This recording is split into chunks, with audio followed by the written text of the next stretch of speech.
Okay, here we go. Welcome to Divorced Dad's Rules for Raising Relatively Stable Kids, a book on parenting by Patrick Talley.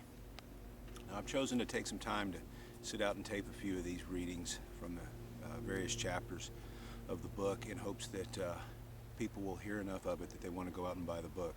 Hope you enjoy it.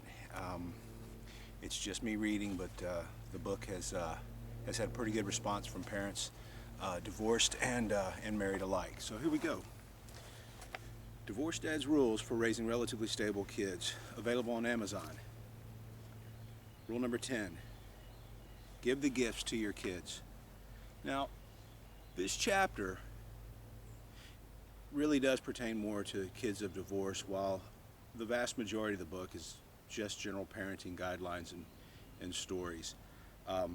But I think this particular chapter, I've heard from many divorced parents, they've lived this story and they appreciate the comments that I have to make on this particular dynamic. So number 10, give the gifts to the kids.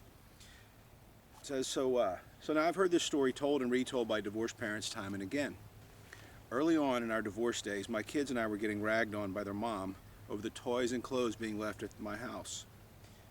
Her take on the situation was that she'd bought those clothes and she'd bought some of those toys. And they didn't belong at my house, rather they belonged at her house. I can understand this, as things were more important to her than they were to me, but truthfully, she did dress them at her house in far nicer clothes than I did at mine. But at least on your end, when you give the kids something, make sure they understand it is theirs. Make sure they understand that the gift can end up wherever they want that gift to end up, whatever house they want that gift to end up at. The house may belong to the parents, but the gifts belong to the kids. I can tell you that there have been times when I got frustrated at my son or daughter when they would say, "Hey, I'm bored. There's nothing to do around here." This was especially frustrating when they just gotten a haul of toys from me or my large goofy family, but all of those toys had been taken to their mom's house. I was oftentimes compelled to say, "Hey, look, if you wouldn't take all that stuff to your mom's, if you'd bring it back here and leave it here, then you'd have stuff to play with and maybe you wouldn't be bored." But the reality is that I and my family had gifted to the children and not to my household. This rule was a great opportunity to teach my children about giving and giving unconditionally. After all, conditional gift giving isn't really giving.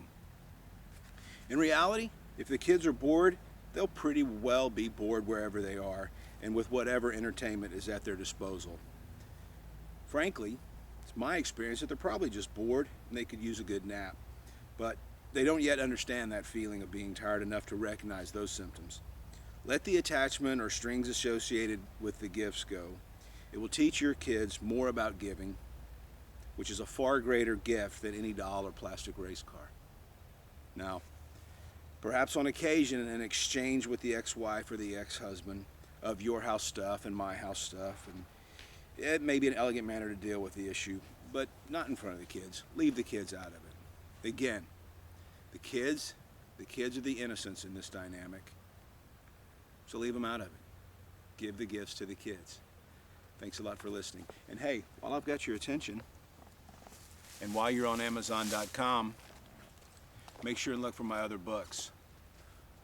I've got 3 photo books out, one on beaches, a little stroll through some of the beaches across the globe that I've visited and taken pictures of as an amateur, semi-professional photographer.